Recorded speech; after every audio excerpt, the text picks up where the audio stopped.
Pasukan Rusia kembali menunjukkan keunggulan dalam operasi tempur melalui penggunaan drone yang presisi dan mematikan. Dalam rekaman terbaru yang diunggah di Telegram, Kamis 26 Juni 2025, terlihat momen saat operator drone Rusia melancarkan serangan intensif terhadap posisi tentara Ukraina. Drone tersebut secara sistematis mengunjungi berbagai target militer, termasuk peralatan tempur, kendaraan lapis baja, tempat berlindung, serta parit-parit yang digunakan oleh tentara Ukraina.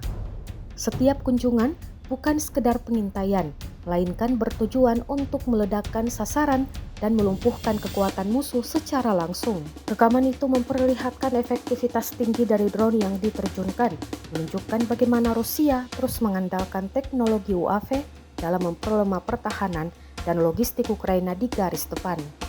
Hingga saat ini, belum ada pernyataan resmi dari pihak Ukraina mengenai dampak dari serangan ini.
Download Tribun X sekarang, menghadirkan lokal menjadi Indonesia.